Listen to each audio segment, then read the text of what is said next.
വൈപ്പിനിൽ വനിതാ ഓട്ടോറിക്ഷ ഡ്രൈവറെ ആക്രമിച്ച കേസ് അതുമായി ബന്ധപ്പെട്ടുള്ള വിവരങ്ങൾ പ്രേക്ഷകർക്ക് ഓർമ്മയുണ്ടാകും. അതിലിപ്പോൾ പ്രതികൾ പിടിയിലായിട്ടുണ്ട് എന്നുള്ള വിവരമാണ് ഏറ്റവും ഒടുവിലായി പുറത്തുവരുന്നത്.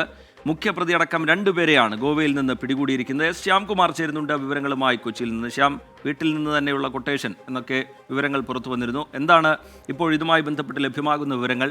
പിടിയിലായവർ ആരാണ്? ഇവരുടെ പങ്കാളിത്തം എങ്ങനെ? പോലീസ് വിശദീകരിക്കുന്നതെന്ന് ശ്യാംകുമാർ.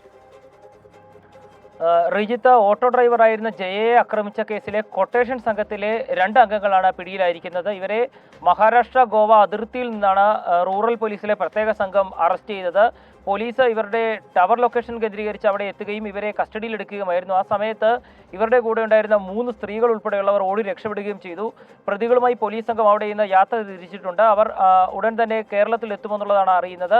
ഈ കേസിൽ ഏറ്റവും പ്രധാനപ്പെട്ട പ്രതി ഇപ്പോഴും ഒളിവിൽ കഴിയുകയാണ്. അയാളുടെ അറസ്റ്റിന് വേണ്ടിയിട്ടുള്ള നടപടിക്രമങ്ങൾ അന്വേഷണം വേഗത്തിലാണ് പോകുന്നതെന്ന് ഞാറക്കൽ പോലീസ് അറിയിക്കുന്നുണ്ട്. അതിനിടെയാണ് കൊട്ടേഷൻ സംഘത്തിലെ 2 പേരെ പോലീസ് ഇപ്പോൾ അറസ്റ്റിലായിരിക്കുന്നത്. ഇതോടെ ഈ കേസിൽ അറസ്റ്റിലായവരുടെ എണ്ണം 4 ആയിട്ടുണ്ട്. ഇനിയും കൊട്ടേഷൻ സംഘത്തിലെ ഒരാളും കേസിലെ മുഖ്യപ്രതിയുടെ ഭർത്താവുമാണ് അറസ്റ്റിലാകാനുള്ളത്. അവരെയും അടുത്ത ദിവസം തന്നെ അറസ്റ്റിലാകുമെന്നാണ് പറയുന്നത്. കേസിൽ ആക്രമിക്കപ്പെട്ട് ആശുപത്രിയിൽ കഴിയുന്ന ജയ നിലവിൽ ICUവിൽ തന്നെ ചികിത്സയിൽ തുടരുകയാണ്. ശരി, ശ്യാംകുമാർ വിവരങ്ങൾ നൽകുകയായിരുന്നു കൊച്ചിയിൽ നിന്ന്.